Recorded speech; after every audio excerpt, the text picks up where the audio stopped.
I'm Andy Slentz. I'm the Chief Human Resource Officer for Hess. We're a small independent oil and gas company.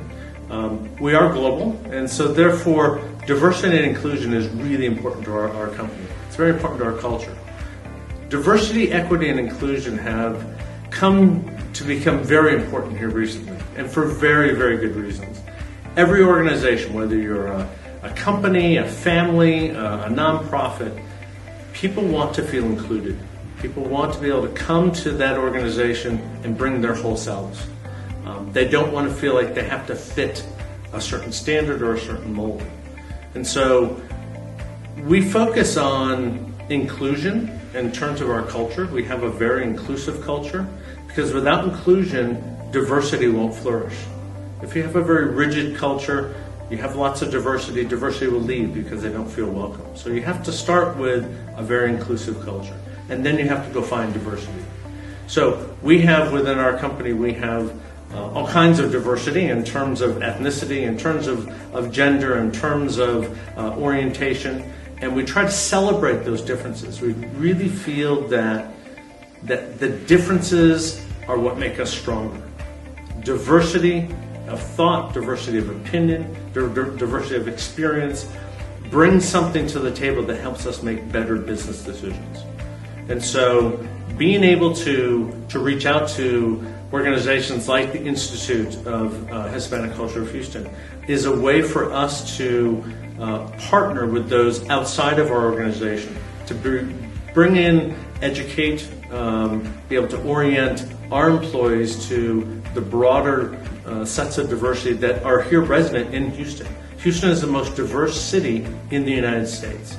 So we have a wonderful opportunity set here to tap into, whether it's from a corporate perspective, from a program perspective, from our employee resource groups, or whether it's from a personal perspective. If you like culture, if you like music, if you like food, there's no better place in the country than Houston to be able to tap into a wide diversity of that.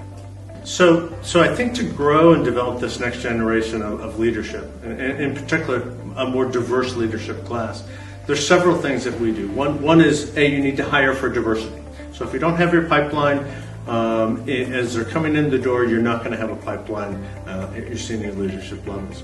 Training is really important. Training on things like unconscious bias, training on things like how to build a diverse team, how to build an inclusive team. So there's training that we do as well. But I think what's really important is you need to stretch people. And we have a philosophy that we take that leadership cadre class and you put them into very stretch assignments. You force them to become uncomfortable with a situation, whether it's a project, whether it's the diversity of their team, whether in particular early in your career you're managing people who are 10, 15 years older than you are, or who are where you're the minority on the team in terms of ethnicity or gender. These are situations you put people into, especially younger leaders, so that by the time they reach middle management or senior management, they really have an approach that says, first and foremost, I seek to understand. I listen. I ask questions and I listen. Secondly, I try to root out bias. And bias comes in, and we all have bias. But you want to force out that unconscious bias, in particular the ones that impact business decisions. And then thirdly, you want people to create authentic leadership. Each of us has a leadership style. It's hidden within us. And what our intent is to be able to pull that out so that individuals have their own personal leadership style, but it's built upon a very strong foundation of diversity, equity, and inclusion.